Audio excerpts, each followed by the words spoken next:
Baie dankie vir die verwelkoming en dankie dat u gekom het in hierdie bitterkoue. Kalifornië kry nooit sneeu nie, kry nooit koue nie. Maar in die somer betaal ons rente daarvoor dat daai plek kan warm word, hoor. Ek sê vir Emily, moenie hitte raas nie, want daar is die wêreld se grootste resyntjie produseer in 'n plek. En daar is seentjies met ryp word, hulle moet reg word, so laat ons die son maar staan, maar hy kan bak daar. Ek het gesien dat mense, as hulle gaan inkopies doen, nou hulle steel nou nie baie karre daar nie.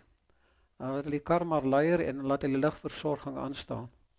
Want jy kan nie terug in 'n motor klim as jy gaan inkopies doen dit nie. Nou, die wat ek nou vir u vanaand sê, hierdie koue, is ek nou nie heeltemal aangewoond nie. Maar ek hoop daarom ek sal dit oorleef. Dit is vir my my grootste prestasie. My heel grootste prestasie. Ek sien nie dus in daai blaadjie nie. My heel grootste prestasie is die dag toe ek besluit het om 'n disipel van Jesus te wees. Nou, jy wat 'n bietjie jonger is, sal dit nou nie heeltemal mooi verstaan nie, jy weet. Want soos 'n mens nou ouer word, dan gaan jy deur lewenservarings wat jou laat terugkyk. En as jy nou baie oud is soos ek, dan jy nou baie ervarings wat jy nou teen mekaar kan opweeg. En bo dit alles stroon die een ding van 'n voetstapvolgeling van Jesus uit. Ek het al met die van u wat verlede week hier was, gepraat oor die motiveringskrag van disipel wees. En die apostel Paulus in 2 Korintiërs 5 lig ons in daaroor, en hy sê dit is die liefde van Christus wat ons dring. Ek self kan nie 'n disipel van Jesus wees op hierdie uitdagende wêreld waarin ons leef nie. Ek het groter krag as dit nodig. En ek is ook altyd dankbaar vir die voorreg wat ek gehad het toe ek net 'n Adventis geword het. Ek sal dit nooit vergeet nie. Daar in Pretoria, van Boeskotenlaan. Wie van u was ooit lidmate van daai kerk? Ja, is 1 of 2, ja. Ek is nou net 'n Adventis.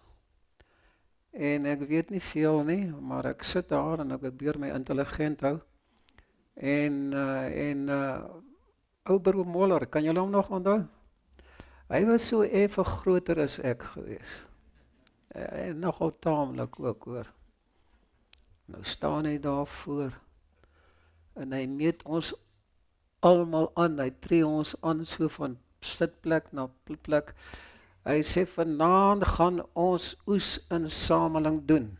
Mense, ek weet nie wat is oesinsameling nie. En hy wag so 'n paar oomblikke, hy sê bewaar die ou se siel wat nie hier is vanaand nie. En ek kyk so op na oom Moller en ek besef hy bedoel dit en as hy dit bedoel kan ek dalk moeilikheid kry. En die aand is ek daar die eerste keer, maar ek was nou pas 'n Adventis gewees, 'n keer in my lewe. Hier klop ek. Ag, hoekom het hulle dit van ons weggeneem? Nou val my eers by, ons doen dit nie meer. Ek moet dit tog my ervaring as oesinsameling vertel hier in Hilbro, hier tussen die Jode, en ek kan nie eens lekker Engels praat met hulle. Nou klaar, daar is die diamantsluipers daar in die gedeelte, en nou klop ek, jy met 10 deure gaan vir jou as jy weet, maar in elk geval, die aand is ek daar, en ek is besig om oesinsameling te doen. En die eerste keer was ek nogal bang, jy weet, dat jy met die sippe van goed doen, en toe word het vir my nogal 'n heerlike ervaring, en ek is nou daar in die woonstelle in Hatfield se kant, en ek klop aan 'n deur, en iemand skree, kom aan! En ek gaan in, en toe ek nou binne gaan, sit al die profs van die departement geologie se daar. Hulle sê, "Oeh, my Gerard, wat maak jy hier?" Professor Willems, hy's 'n ateïs, hy's 'n pedigree ateïs. Ek sal dit nooit vergeet nie. Ek sê hom, ek skrik so goed. Ek sê Professor Willems, ek kom geld insamel. Ek sit hom vals sommer net aan die deur. Hy sê, "Man, jy weet ek gee nie vir sulke sake geld nie." Maar dit het in my hart iets gedoen, dat ek was betrokke gewees, en om 'n disipel van Jesus te wees, is om betrokke met die saak van die Here te wees. Dit is vir ons baie, baie belangrik dat ek sal dink daaroor, wat dit werklik disipelskap beteken. Daar is 'n geweldige verwarring in ons wêreld vandag daaroor. Want mense noem hulle Christene, maar werklik is hulle nie meer disipels van Jesus nie. En die vraag kom na my, wat beteken dit om 'n disipel te wees? En ek wonder of ek kennis 'n bietjie kan toets. 18 November 1978. Georgetown, People's Temple. Kan jy nog onthou? Jim Jones.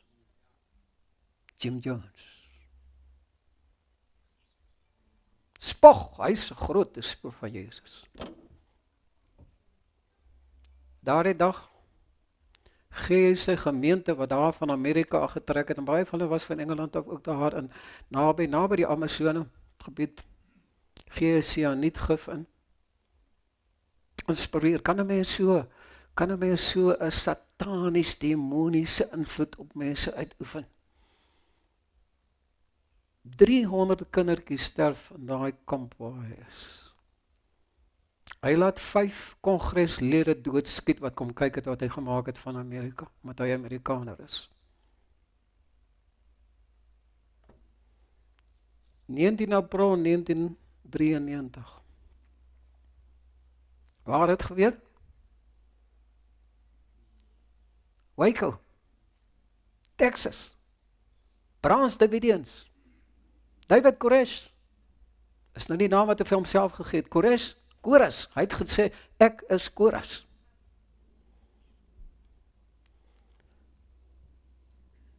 Hy bewapen hom in daai plek, en so 'n groot skuur en oord waar hy saam met sy volgelinge vergader het. Na die tyd het hulle daar wapens opgetel, jy kan 'n hele oorlog gevoer het. Hy sê, ek is die seun van God, ek is Christus. Die goed wat ek daar aangevang het, ek kan dit nie glo dat mense dit kan aanvaar van 'n sterfling, dat een die ander so kan beïnvloed nie. 76 mense sterf, toe die staat ingryp. Hy skiet self 4 van daai FBI werkers skiet hy dood, en hy brand daai plek af waar hulle is. Hy was begeesterd deur die apokaliptiek, veral die apokaliptiek van die boek Openbaring boek. Hoe leef 'n mens met sulke teenstrydighede, met die ander kant bewapen hy homself met die beste wapentuig wat hy in die hande kon kry? Wat beteken dit om 'n disipel van Jesus te wees?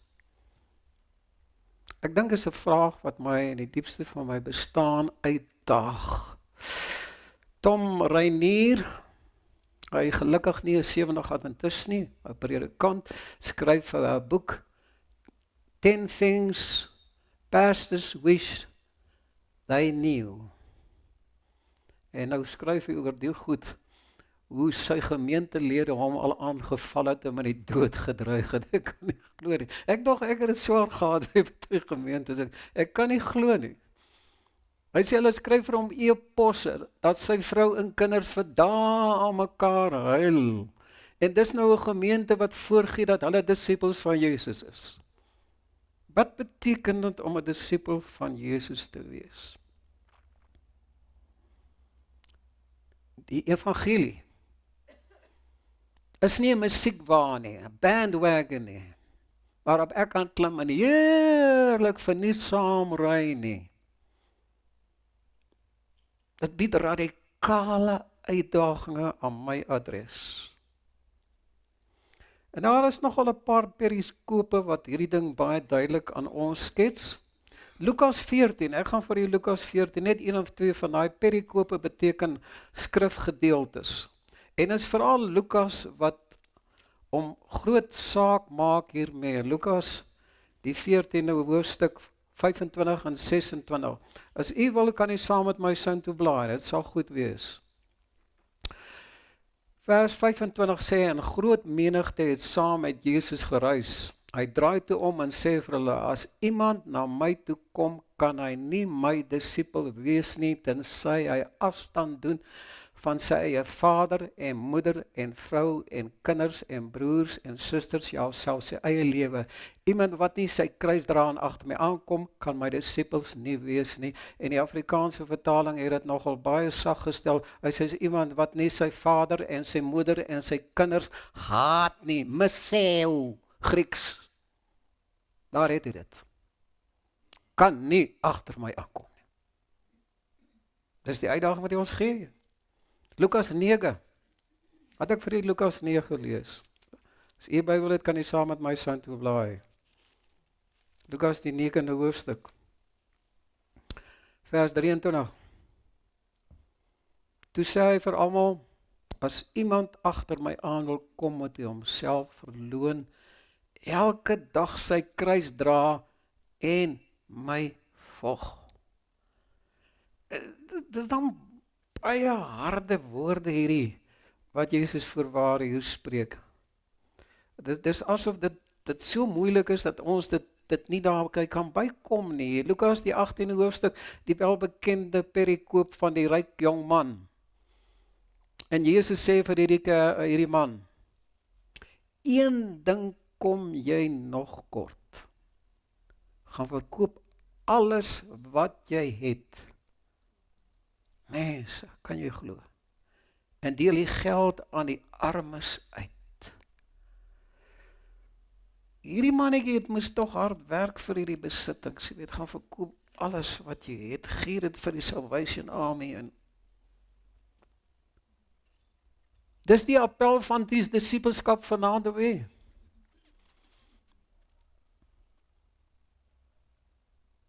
Dis 'n geweldige uitdaging wat na ons direk sou kom. En nou moet jy nie dink, hierdie is tekste wat Jesus quoteer vir die tokkelokke op die seminarie wat van predikante gaan studeer nie. Dis vir u en vir my wat hier vanaand sit, die Lukas sê 'n groot menigte, vir almal, vir elkeen wat die benaam van Jesus bely, dis 'n uitdaging wat na ons adres toe kom. Dit klink vir ons geweldig hard. En 'n mens wonder, as jy nou saam met daai klomp, want destyds gestaan het, of onder hulle nie mense was wat gevra het, is hierdie man nie dalk 'n harde sosialis nie? Wil alles verdeel. Kan 'n mens dit waag om hom te volg? Is dit nie moeite werk? Ek dink baie van hulle het probeer sê vir hulle self, jy weet, ag, hy wil ons net bang maak. Hy wil ons net bang maak. Hy is eintlik, hoe sê ons in Engels? Ek weet nie of hier nog ek het nou vergeet in die Engels van Suid-Afrika. Hy's net hy's eintlik 'n nice ou, maar hy wil ons net bietjie bang maak. Al wat dit beteken, as jy jou vader en moeder moet haat en die kinders ensovoorts, dat jy nou nie vir hulle ontbyt in die bed moet gee of hulle moet bederf nie. Dit kan tog nie wees dat ek hulle moet haat nie. So probeer ons om die woorde te versag, maar dit staan daar, as jy hulle nie haat nie, kan jy nie my disipels wees nie. Moeilik. Ek dink die helfte van hulle, of meer die helfte, het hulle goed gepak en pad gegee. En sê, man, hierdie is 'n baie pragtige geleentheid vir ons, is hy net saam met ons wil kom, nie ons saam met hom nie. Jy weet mos, ons het 'n agenda, wat ons sê, man, Jesus, kom dien my agenda, ons wil nie jou agenda. As hy net saam met ons wil kom, kan ons die Romeine verslaan, want vir elke ou wat die Romeine doodskiet, kan hy weer opwek en gesond maak, en ons hoef nie eers kosvoorrade na die slagveld te neem nie. Hy breek die broodjies en die vis, en ons eet te lekker. Maar nou kom hy uit met hierdie snaakse ding. Wie op aarde kan nou daarby kom? Dit is half onmoontlik. En ek dink dis hier waar ons die bewonderaars van die disippels skei. Jy weet, Jesus het baie bewonderaars. Ek het in my tyd toe ek predikant was, het ek so baie mense ontmoet, studies gegee, wat aan die einde van die studie vir my sê, maar dit is te pragtig. Ons hou daarvan jy praat, maar op 'n geleenertyd sal ons 'n besluit maak. Dit is baie mooi, maar nie nou vandag. Daar's baie bewonderaars en nie almal sit buite nie. Baie van hulle sit binne in die kerk en dit maak 'n mens so seer kry in jou eie hart. As 'n mens daaraan dink, bewonderaars sê, maar ons hou van die Jesus. Hy's eintlik 'n baie nice ou. In Amerika sê hulle hy's cool. Wat sê jy so? Hy's 'n cool ou. Hy sê aangename mens, maar hier's daarom iets snaaks, radikaal van die man, wat ons nie mooi verstaan en op plek kan plaas nie. Bewonderaars maak soos ek, jy weet hoe maak ek, as Emily my nou nie sien nie, dan gaan ek hier by 'n motorhandelaar in, hier wat nou Lamborghinis, Ferraris en Porsche verkoop, daar hardloop ek gou daarin.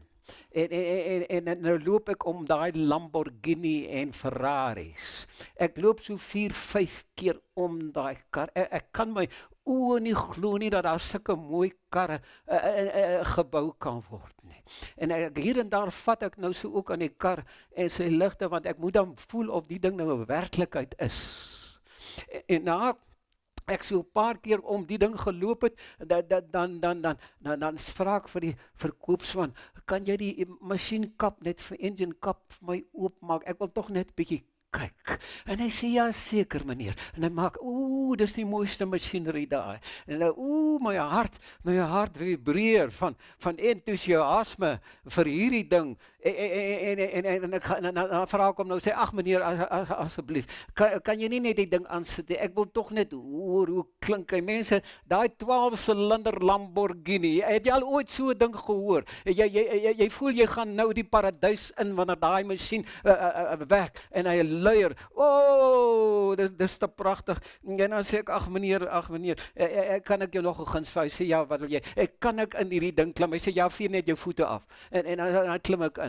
Hy sê, meneer, kan ek die stuurwiel vashou? Hy sê, ja, hou die stuurwiel vas. En dan kyk ek op daai paneel, daar is meer meters van goeders wat in 'n vliegtuig in is. Dan sê ek, is dit nie wonderlik nie, is dit nie wonderlik. En dan loop ek nog vir oulaas so 'n paar draaie om daai ding, en dan skop ek so teen die wiel. Die verkoopsman sê, hy moet nie sleg vir dit is maar 'n sielkundige ding by man, hulle skop altyd aan die wiel. Ek weet nie waarom nie. Net om te voel dat die ding werklik daar is. En dan kry ek al my moed bymekaar. Ek kry al my moed wat ek het bymekaar. En dan sê ek vir hom, meneer, en hy sê, ja, ek sê vir hom, wat kos die ding? Wat kos hy? En dan noem hy vir my die bedrag sonder die bykomstigheid. En net daar kry ek 'n klein mini hartaanval. En met lang en vinnige hale gee ek pad uit daai motorhandelaar se plek. Kan ek haal nie asem voor ek ver buite is nie. Bewonderaars van Jesus is nie slegte mense nie. Is goeie mense en hulle het 'n baie goeie smaak en 'n aptyt aan hulle. Die enigste probleem, die prys is te hoog. Wie kan nou daarby kom? Dis half onmoontlik, nee. En hierdie ryk jong man, van baie mense waarvan die Nuwe Testament, was dit een van die pragtigste jong mense wat seker van melding gemaak word. En E.G. White sê Jesus het vir hom lief geword. 'n mooi jong man. Hy wil werklik iets gedoen het vir Jesus en iets beteken het, maar jy kan net nie daarby kom nie. Bewonderaars het 'n pragtige mooi smaak. Hulle lief vir die saak wat hulle dien. Jy weet, ek kan onthou toe ek nou aan die Universiteit van Pretoria was, ek het ook rugby gespeel. Daar kan nie glo dat ek ook rugby gespeel het. Eendag sê ek vir ou, ek het rugby gespeel. Toe sê man, het jy regtig rugby gespeel? Hy sê ja. Ek sê die ouens het jou seker nie eens op die veld raak gesien nie. Maar ek het ook vir tikkies. Ek het vir my skool se eerste span 2 jaar gespeel. 2 jaar vir hoërskool vorentoe, hoor. Ja, hier is een van my, hy kom ook van die hoërskool vorentoe af. En nou loop ons, gaan op Loftus, nou ek is nie Adventist, ons gaan op Loftus, die Springbokke teen die Wallabies. Kyk, O, dis 'n groot geleentheid, jy weet. En soos ons nou loop op pad daar na Loftus Verveld toe, dan vertel ons nou mekaar stories. En dan sê dis die beste Springbok span wat ons ooit in die hele tyd gehad het. Maar dan sê die ander ou, wie jy, daai ou wat vir ons paal het om 'n skop, daar was nog nie so 'n ou nie. Hy mis nie 'n skop nie. En dan kom 'n ander ou by daai twee flanke, weet jy iets van rugby wat flanke speel? Hy sê daai twee flanke, hulle gaan die Wallabies papduik. En dan sê ons dat die ander ou sê die centers, maar daai twee centers gaan gate in hulle verdediging slaan, dan gaan niks van die Wallabies oorbly nie. En nou sit ons op die verhoog en nou kyk ons daardie wedstryd en dit gaan nie so goed met die Springbokke nie. En as die wedstryd verby is, dan het ons verloor en dan loop ons daar van die paviljoen af weg en dan praat ons nie veel nie. Ons is baie stil en net nou en dan maak ons 'n opmerking en sê waar het hulle aan hierdie mense gekom? Hierdie Springbokke kan nie rugby speel nie. En die ou wat my skop reg voor die pale, skop nogal mis. En as die hoopste twee centers wat ons ooit in 'n Springbok span gehad het, ek weet nie wie hulle gekies het nie, maar ek is klaar, vir ewig klaar met hulle. Dit is bewonderaars daar. En dit is nie saak van Jesus, kry jy baie sulke mense. Wanneer die wind van agter is, dan vaar hulle mee. Maar as dit moet kom, dan groet hulle. Ek kan nie 'n bewonderaar van Jesus wees, die prys is te hoog daar vir my. Weet jy Darwin en Feuerbach, weet jy wie Feuerbach is? Feuerbach het teologie geneem, predikantstudies voltooi. Feuerbach is een van die grootste ateïste wat ooit op aarde geleef het. En hy het Darwin en ander geïnspireer. Hy het Freud en ander geweldig invloed. Feuerbach het geleer dat die wat ons nou, hy nou predikant was, totaal weggebreek van die Christendom, het geleer dat wat ons God noem is maar blote projeksie van ons drange om iemand daarbo te hê, 'n Vader wat vir ons omgee, maar daar bestaan nie so mens nie. En op 'n stadium was hy 'n disipel van Jesus gewees. Sommige van hierdie bewonderaars word van die grootste ateïste, as jy die kerkgeskiedenis bestudeer, omdat hulle nooit op 'n plek kon kom waar hulle besluit vir Jesus geneem het nie. Vandag kry ons die disipelskap nogal baie op 'n baie goeie afslagprys. Jy weet, veral in Amerika, ek weet nie hierdie, maar op ons televisies, van die grootste kerke in Amerika, of die grootste besighede is kerkorganisasies. En hulle verkoop, as jy nou graag 'n disipel wil wees en jy wil nie, ek moet nie dit sê nie, en jy wil nie die prys betaal nie, kan jy 'n disipelskap daar by hulle koop. Een van daai groot televisiepredikers, elke dag op die televisie, sê dat ons teologie moenie op God gesentreer wees, nie dit mens gedreteer wees. Teologie bestaan uit selfwaarde, selfrespek, en dat jy jouself moet optel. Sonde is nie sonde teen God nie, is sonde wat jy teen jouself pleeg, wanneer jy nie jou selfrespek en jou selfwaardering hoog ag nie. En ons kan in 'n mate daarmee saamstem, maar wat hy nie weet nie, ons kry nie selfrespek en selfwaardering vanuit die sielkunde of waar ook al nie, ons kry dit net uit Jesus. En is hier waar bewonderaars totaal 'n probleem gekonfronteer deur word. Een van die kerke daar in Amerika, ek weet nie of die ouens sarkasties was nie, hulle adverteer op hulle bulletinbord, hulle sê, sluit asseblief by ons aan, hier betaal ons slegs 3% tiende. Ons preek nie langer as 10 minute nie. Ons glo ook net aan 4 van die gebooie, en jy kan besluit watter 4 jy wil vat. Hy sê, ons het bevy geloofbelydenis. Jy kan net glo waaraan jy wil graag glo. Hy sê, ons doen ook nie barmhartigheidsdiens nie, maar daar is daar 'n voorwaarde. Jy moet 'n plakkertjie by ons koop. Nou plak jy dit daar aan jou motor se venster of waar op al. En op die plakkertjie moet staan, toet as jy liewe Jesus liefhet. Dis die nuwe disipelskap wat na vore kom. 'n geweldige uitdaging vir ons menswees. Die mensdom wil vandag die kroon hê, maar ons wil nie die prys betaal nie. Weet jy, het jy al gehoor van Lady Gaga? Was sy hier in Suid-Afrika? Was sy hier gewees? Mensdom, is al wat ek liewers wil sê. Lady Gaga, Justin Bieber, julle het gehoor van Justin Bieber? En ons wat hier sit, het iets gemeen. Het jy dit geweet? Ons het almal iets gemeen. Ons almal dra 'n kruis. Lady Gaga, Justin Bieber het 'n kruis om hulle nekke. En weet jy waarom dra hulle het om hulle nekke? Hulle dink dit maak hulle meer aantreklik. En ek dra ook 'n kruis. Maar mag die Here ons help dat daai kruis geplant is in die diepte van ons hart en nie om ons hekke hang nie. En ons dra dit ook omdat ons mooi mense, maar dan God se mooi mense wil wees. Ek kan vandag 'n kruisdraer wees, want dan moet dit diep in my hart en diep in my lewe wees. Die bewonderaar soos die ryk jong man, hy wil graag by Jesus aansluit. En die Afrikaanse wat hy wil sê, hy was teleurgestel toe Jesus met hom praat. Hy was nie teleurgestel nie, hy was bedroef, sê die Grieks. Hy was werklik hartseer. Hy wil iets vir Jesus doen. Hy was 'n ryk man, hy kon vir Jesus daarom nou en dan inboek by die Holiday Inn, of dat Jesus nie onder 'n bos hoef te slaap nie, maar hoekom het Jesus daai prys so hoog gemaak? En daar moes hy kies, hy moes kies. Wat gaan hy doen? Gaan hy werklik 'n keuse maak om 'n voetstapvolgeling van Jesus te wees of nie?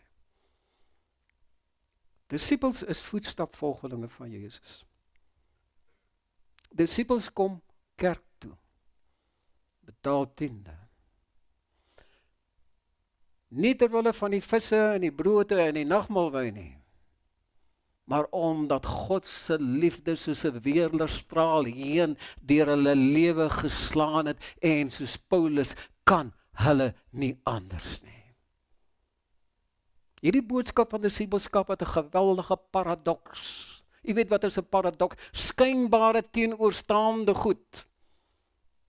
Abraham, voordat hy die wonder op berg Moria kan beleef, iets van die groot versoening van Jesus daar gesien het, moes hy eers in die steiltes van berg Moria uitklim. Kom ek lees vir u, en ek weet nie hoekom Moses hierdie saak so ernstig daar gestel het nie, maar dit gee vir ons die uitdaging daarvan.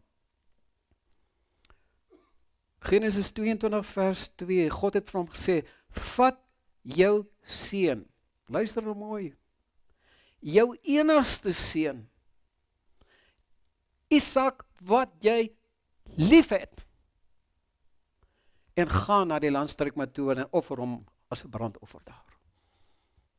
Moses herhaal dit. Nie net jou seun gaan offer hom nie, gaan jou seun, die enigste wat jou lief het, die een wat jou enigste seun, die een wat jy lief het, gaan offer hom. Die steiltes van berg Moria sal ons moet opklim as ons disippels van Jesus wees, maar bo op daar berg Moria, daar wag vir ons 'n heerlike verrassing.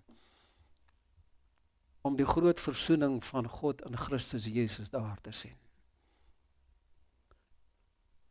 As u vanaand wil droom, en ek hoop almal van u wil graag droom. Droom vir God mooi drome. Maar dan sal u moet gewillig wees om 'n Josef te wees. Om Josef sit daar in die tronk van Egipte. Waarom sit Josef in die tronk van Egipte? Wie van u weet? Waarom sit hy in die tronk van Egipte? Nie omdat sy broers hom verkoop het nie. Waarom sit hy daar? Hy wag vir Farao om te begin droom, sodat hy Farao se drome kan uitlê. As disippels van Jesus sal ons gewillig wees om daai paradoksale uitdaging te aanvaar. Dietrich Bonhoeffer, het seker almal van hom gehoor, in sy boek The Cost of Discipleship, Duitse teoloog en professor. Toe Hitler Duitsland oorgeneem het, nazisme begin groei, het Bonhoeffer dit met hart en siel teengestaan. En nou moet ek vir u sê, die meeste kerke in Duitsland het Hitler ondersteun. Ek kan dit nie glo nie. Bonhoeffer het gesê, ek kan nie.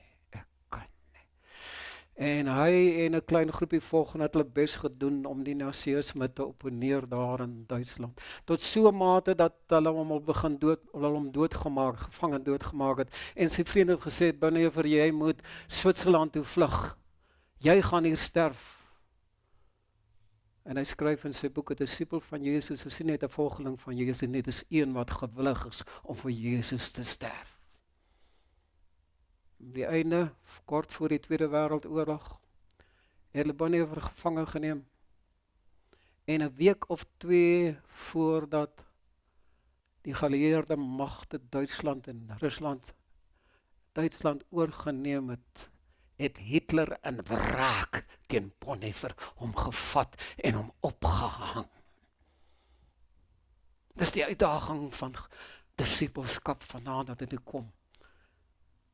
Maar dit mag vir u klink dat daar net negatiewe uitdaging is. Om 'n disipel van Jesus te wees, beteken dat ek met my ouers haat? Nee, ek dink dis 'n heidense gewoonte.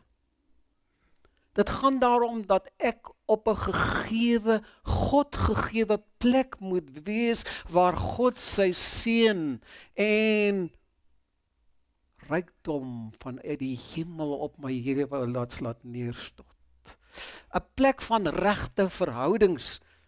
Dit is vir my interessant, Job 42, waar die Job nou praat hier aan die einde van nadat hy deur daai beproewinge gegaan het, en hy kom nou daar, en die Here het aan hom openbaar na. Job is 'n bietjie arrogant deur die boek van Job. Hy vra vir sy vriende, wys my waar ek verkeerd gemaak het, maar hy eindig op 'n heel ander noot. Nadat hy die majesteit van God aanskou het, eindig hy heeltemal anders. Hoofstuk 42 sê hy het hom in sak en as beklee. Hy het 'n nuwe verhouding met homself daar gestel. Ten tweede sê hoofstuk 42 vers 10. Nadat Job sy vriende gebid het, het die Here die omstandighede van Job verander en hom 2 keer soveel gegee as wat hy gehad het. Job het 'n nuwe verhouding met sy medemens gehad. En dan derde het hy 'n nuwe verhouding met God gehad. Hy sê ek het van hoor sê van u gehoor, maar nou het my eie oog u gesien. En dis waar Jesus disippelskap wil inbring, u as my disipel, dat ek op 'n plek sal wees van 'n algehele nuwe verhouding, 'n radikaal nuwe kyke na my eie lewe, na die behoefte van ander mense vanuit die lig en genade van Jesus Christus. En nou is dit baie interessant, Job se lewe hier in hoofstuk, die einde van sy geskiedenis hier in Job 42, dat die Here het hom geseën met 'n klomp goed. Het jy dit al gelees? Sê die Here die laaste deel van Job se lewe voorspoediger gemaak as die eerste. Hy het 14.000 stuks kleinvee gehad, 6.000 kamele, 2.000 beeste, 1.000 donkies, en 7 seuns en 3 dogters. Die Here het hom skatryk gemaak. En daardie jong man kon al die seën ontvang as hy die uitdaging wou aanvaar het. Maar hy het nie. En vir my so mooi, die Here het hom nie net geseën met materiële dinge nie. Het jy dit al gelees? Ek lees dit vir u. En hy het ook die dogters gehad. Vers 15, nêrens in die land was daar vroue so mooi soos Job se dogters nie. Is dit nie 'n snaakse ding vir Moses om ja, Moses die boek, jy weet die boek van Job geskryf so gloos. Is dit nie 'n snaakse ding om te skryf nou van mooi vrouens te praat nie? Maar Moses wil vir u en vir my sê, God gee nie net ons materiële dinge nie, hy gee ons ook mooi dinge.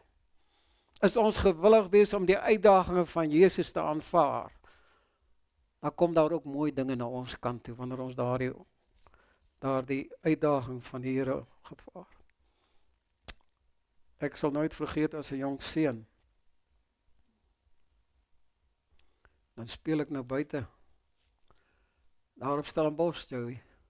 Ek het so 'n rooi baantjie gehad. Laai ek al die klein hondjies op die baan, nou hardloop ek die werf vol, en nou hoor ek my ma roep, Gerard! Sê my naam is eintlik Eggie. My eerste naam is Agataris, maar dis nou verander daar. ek kan haar hoor, maar nou bid ek in my hart dat sy nie weet ek kan haar hoor nie. Dan maak ek of haar nie hoor nie. Hardloop ek hom aan en dan speel ek en dan op die ou en dan kom sy dan na my toe en sê sy vir my, en my kind, jy weet jy het 'n probleem. Ek sê, mamma, wat se probleem met dit? Sy sê jy het 'n geweldige probleem. Sy vat so my ore en sê jy het 'n oorprobleem. En sê ek, wat is met my ore verkeerd? En sy sê vir my, hierdie ore van jou die werk nie. Die werk nie. Jy weet jy, as ek nou kyk na hierdie ryk jong man. Hy het 'n hartprobleem gehad wat sy gehoor aangetas het. Hy staan voor Jesus en Jesus sê vir hom, gaan verkoop alles wat jy het en gee dit vir die armes. En toe Jesus daar kom, kry hy omtrent die stuipe. En hy sê vir homself, nou moet ek aan my ou goedjies vashou, want hierdie man is baie radikaal. Ek moet hier pad gee, sommer baie vinnig. En die res wat Jesus vir hom sê, hoor hy glad nie meer nie. Hy hoor nie dat Jesus sê, en kom hier, en volg my. Kom hier, en volg my. Dit het hy nooit gehoor nie. En dis 'n uitdaging wat na almal vir ons kom. Volg my, kom hier. En wanneer ons Jesus volg, dis die rykste beloning van die lewe. Dis waar betekenis en sin inkom. Is in die boek van Viktor Frankl, het baie boeke geskryf, maar The Quest for Meaning gelees het, dan is die besef te loop, soos een van die boeke wat miskien nie naastaan ons eie teologie kom, alhoewel hy nie Christen en was soos ons is nie. The Quest for Meaning. Dis waar het om gaan in disipelskap. Soek u na betekenis. Soek u na betekenis. Hier is die ideale geleentheid om werklik betrokke te raak. My seun voordat hy getrou het, ons het die 2 pragtigste kinders. Ek kan dit nie glo dat die Here ons geseën het ons 2 kinders nie. Voor my seun voor hy getroud is, bel hy ons op en sê, mamma en papa, kom ons gaan Alaska toe. Nou betaal hy al ons vliegtuigkaartjies, al die onkoste, dan vlieg ons Alaska toe. Dit was wonderlike. Nou ons vlieg na ons nasionale parke in Amerika gewees, dan vat hy ons soun toe. En eendag sê hy vir ons, kom ons gaan Glacier View. Wie van julle was op Glacier View nasionale park al gewees? Wie van julle weet waar dit is? Reg aan die noordelike grens van Amerika en Kanada. Daai park is 'n oorgrenspark ook. Maar dit is die pragtigste plek wat ek in my hele lewe gesien het. Berge, sneeu, kappies bo op daai berge, die pragtige bome, die helder blou, skoon water. En eendag sê my seun vir ons moet nou hier teen die berge opgaan. En daar loop 'n pad op, ek weet nie of al gehoor het van die pad nie, The Road to the Sun, wie het al van daai pad gehoor? Hulle het vir 30 jaar teen daai berg teen die pad uitgekap. Dit was 'n reguit kloof, krans. Daar was geen plek waar hulle 'n pad kon uitbou nie en toe vir 30 jaar kap hulle in daai kranse 'n pad oop teen daai berg uit. Hulle noem dit The Road to the Sun. En my seun sê ons moet nou daarteen uit, want daar bo op staan, dan kan jy pragtige panoramiese gesig oor die amper die hele Glacier Nasionale Park kry. Maar dis 'n ou smal paadjie. En as jy dalk daar misry, dan val jy baie ver en baie hard. En so ry ons nou daai Road to the Sun op. En ek sit nou ongelukkig aan die regterkant. En hierdie afgrond, as ek so afkyk, dan sien ek gaan 'n dag of 2 hier afval, want dit is baie diep. En ek maak my regter oog toe, want ek sien omtrent nie daarvoor kans nie. En as daar 'n motor van voor af kom, dan moet jy behoorlik omtrent net so 6 duim op wat van die rand gaan stilhou. En so sukkel ons daai Road to the Sun uit. En ek maak nie eers my oë oop nie, want dit is 'n verskriklike afgrond daar. Ek weet nie wat Emily gemaak het. Ek dink sy het ook maar haar oë toegedruk. Nou, maar ons gaan daai berg uit. En dan kom ons bo op die berg en daar's 'n restaurant en daar kan jy uitklim en dan kyk jy uit oor daai pragtige berge vol sneeu.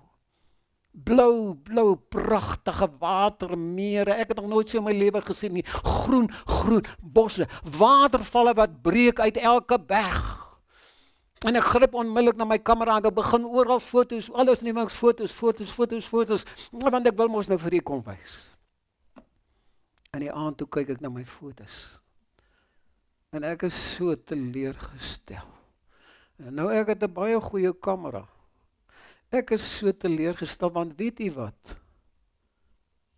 'n kamera, 'n objek kan nie waarneem wat die menslike oog in sy betrokkenheid kan waarneem nie. Ek sê my Emily, maar dit kan tog nie wees nie. Die punt dan so mooi gelyk. En nou lyk hulle so snaaks. En hier kom ons by disipelskap uit wanneer Jesus sê, volg my teen die rout van die son, volg my teen Glosser View se berge uit, en wanneer ons daar bo opkom, sal dit 'n heerlike avontuur wees, en jy sal iets sien wat jy nooit anders in jou hele lewe kon gesien het nie. En dis waarom Jesus vir ons sê, kom hier, kom en volg my. Weet jy, dis dieselfde woorde wat Jesus gespreek het vir sy disipels, kan jy onthou? Toe hulle nette vol vis was, sê hy vir hulle, volg my. Dit was die woorde wat hy vir Matteus gesê het. Toe Matteus baie goed geld maak daar by die tollenaars huis. Matteus, volg my. Ek wonder wat sou gebeur het as Matteus nie Jesus daai dag gevolg het nie. Miskien begrawe in 'n graf daar naby Kapernaum, wat ons nooit eers sal geweet het waar dit is nie. Maar Matteus het die uitdaging van Jesus aanvaar. En hy het die eerste evangelie in die Nuwe Testament geskryf. Hy het 'n regte keuse gemaak. En dit is 'n keuse van verhoudings. Disipelskap gaan nie oor materiële dinge nie. Dit gaan oor die verhoudings met myself, met ander, my verhoudings met Jesus. Want hy kom tot die plek waar hy vir homself sê, ek mag dit nooit verloor nie. Ek sal nooit weer so 'n geleentheid in my lewe gee. En die wat voorheen wat ek vir u gesê het, Kairos, dis die gulden geleentheid, dit sal ek nooit weer in my lewe kry nie. En hy laat alles net daar en dan staan en hy volg Jesus. Maar sy beker is so oorgeloop van die genade en die vreugde van Jesus. En hy vertel dit nie vir ons in Matteus nie, hy sê net dat Jesus gevolg. Hy vertel dit ons nie. Hy is die enigste van die evangelies wat homself Matteus noem. Het jy dit al bemerk? Die ander noem hom Levi die tollenaar. En weet jy wat beteken die woord Matteus?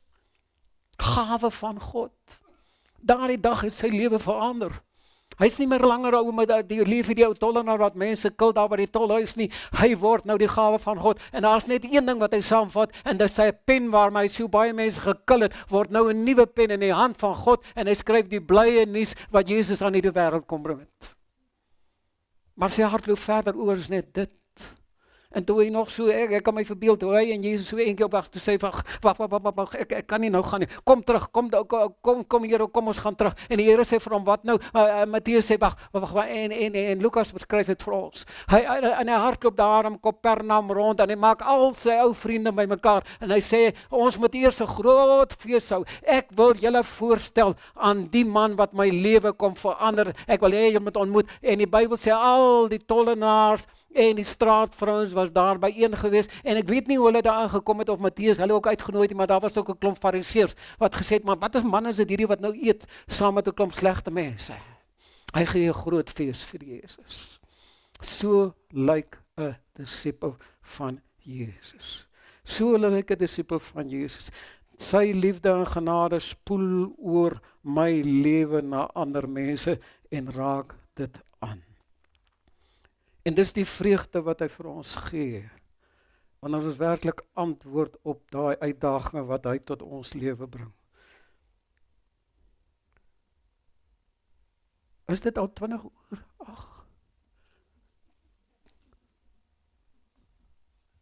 Elke jaar gaan ons, my seun het kondominiums aan die ooskus van Amerika, hy en sy vroukie.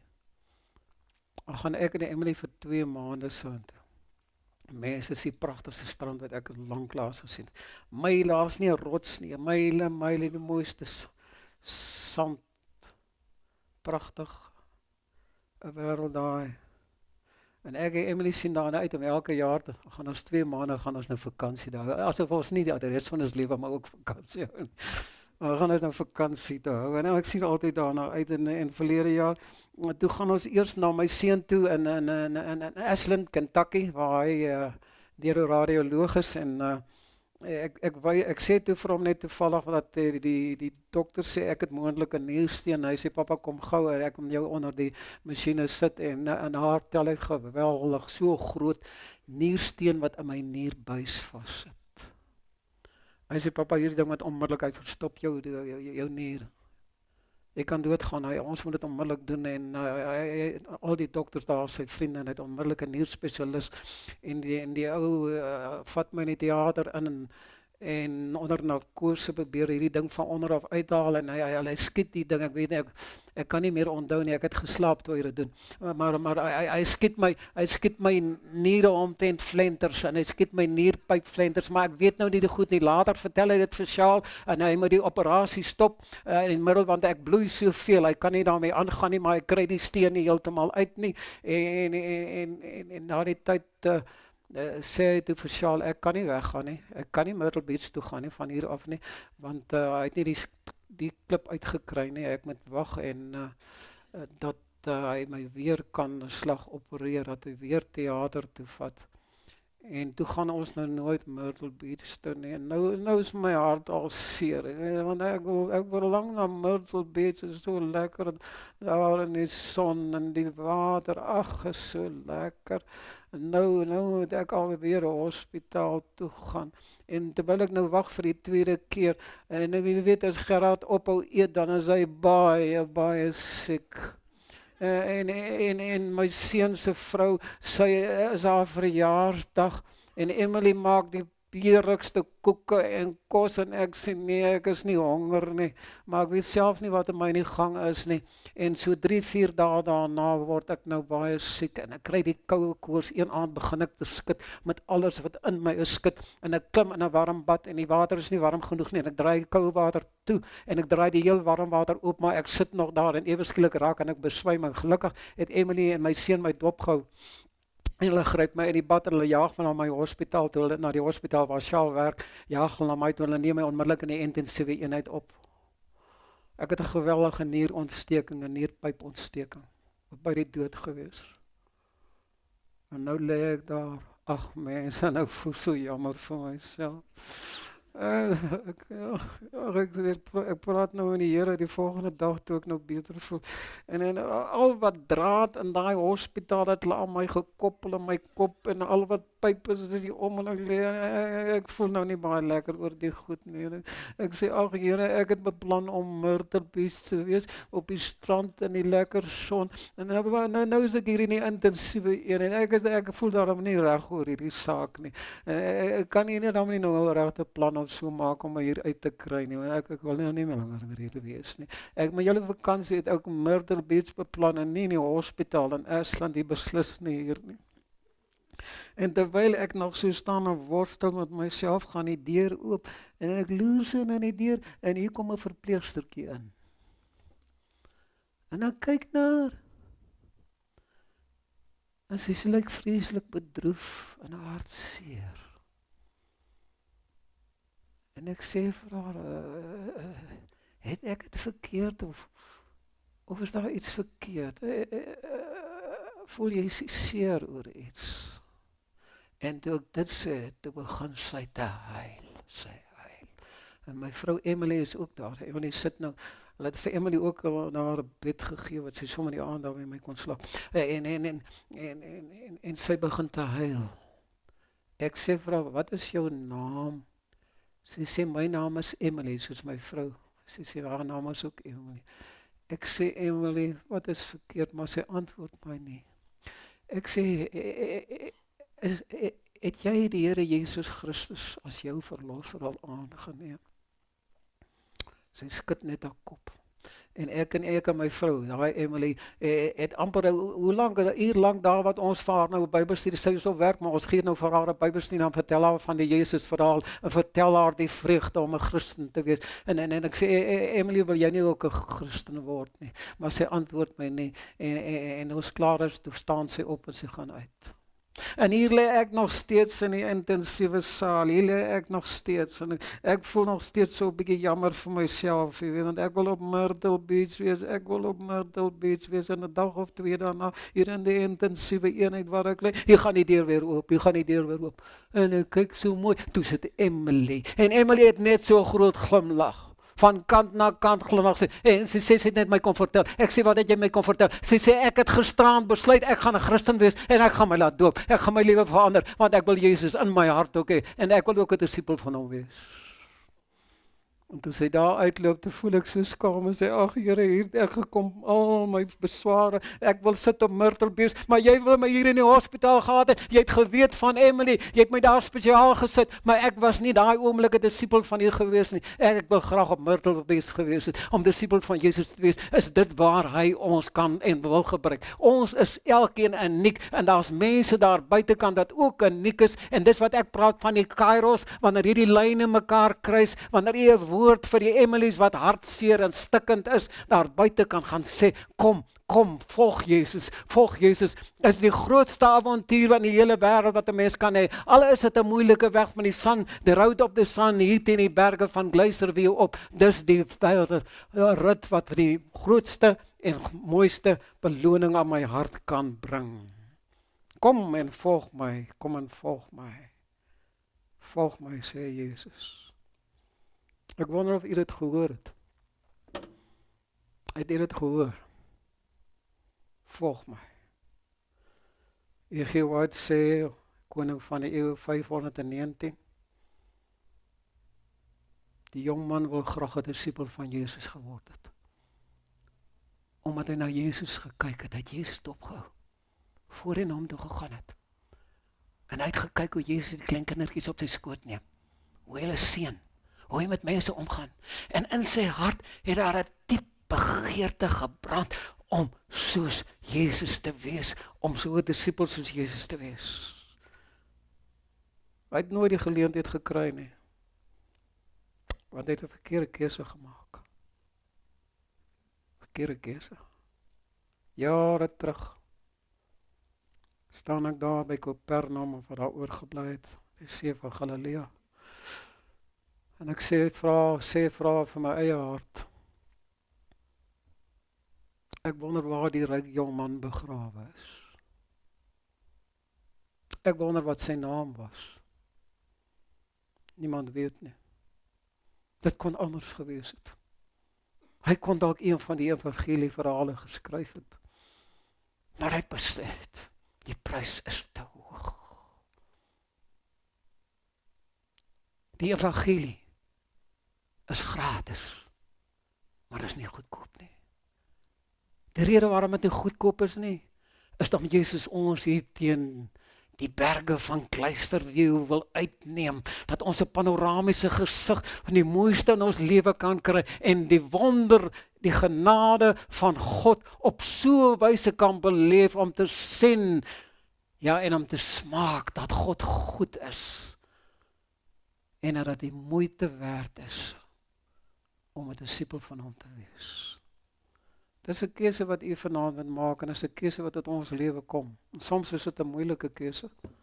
Maar as ek vanaand terugdink aan my eie lewe, dan dink ek is die mooiste keuse wat ek ooit in my lewe gemaak het.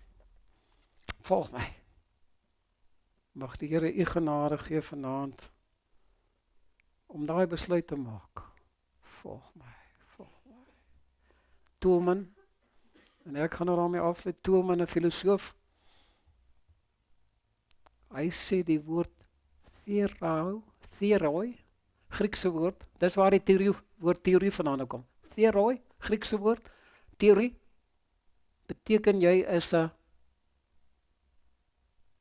een wat net 'n toeskouer is.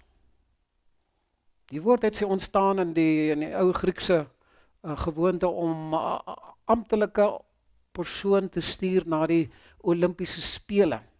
En nou wat hy moet doen, hy moet nou aantekeninge maak van wie hoog gespring het, wie vinnig gehardloop, en wie dit en dat gedoen, en nou gee hy verslag, en hy is nou die theroi, hy is nou die theorieman, dis wat hy doen. Toelman sê modernisme het vir ons 'n vloek gebring deur van ons teoretiese mense te maak. Ons leef 'n teoreties disippelskap, ons leef teoreties van die noemer van liefde, maar ons is bloot in 'n abstraksie vlak. Ons kan dit nie toepas hier op aarde nie. En Toelman maak in daai boek die Cosmopolis maak hy oproep tot mense en hy sê moenie langer toeskouers wees nie, word deelnemers, word deelnemers. En dis wat Jesus met daai jong man wou gemaak het, nee. Hy wou hom gehad, dat hy moet saam met Jesus gaan. Hy moet teen the road of the sun uitklim saam met Jesus. Hy moet gaan waar Jesus vir Saggeus sê, Saggeus, ek moet vanaand by jou oorbly met daai woorde hoor, en sien Saggeus afklim, en hoe hy sê sakke uitdop vir die armes.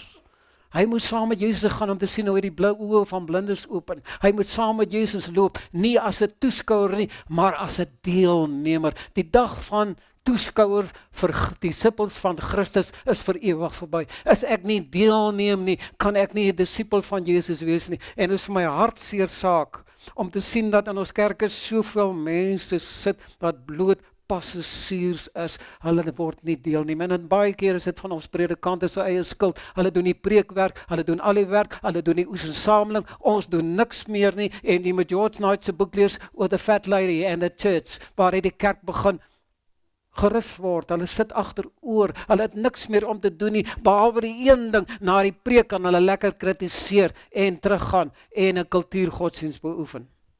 Ons mag nie meer langer toeskouers wees nie. Hoekom nie? Om 'n deelnemer te wees is so 'n pragtige, mooi ervaring. Dis 'n beloning. Dis een van die grootste belonings wat ons het. En ek wens ek kon nie meer daarvan vertel het, juist daar op Myrtle Beach, wat het gebeur het, maar ek kan dit nie nou vanaand vertel nie, dit is te laat, dit is nou al half. Mag die Here vir u genade en krag gee. Wanneer Jesus sê, volg my, wat u hom kan volg. Amen. Kom ons bid. Dierbare Here, baie, baie dankie vir u goedheid en liefde dat u ons geroep het om disippels voetstapvolginge van u te wees. Ons wil vanaand bid, Here, waar u vir ons in die hand wil neem en op reis wil vat na nuwe en pragtige bestemmings van menswees, van medemenswees, van God se menswees, dat ons soos Matteus sal wees, dat ons sal opstaan in die vog. Geef vir ons daardie liefde, laat daardie liefde van Jesus soos 'n weerligstraal teen ons harte slaan, en dat ons kan antwoord. Dat ons kan antwoord soos Jesaja, Here, hier is ek, stuur u my, want ons bid dit in sy naam. Amen.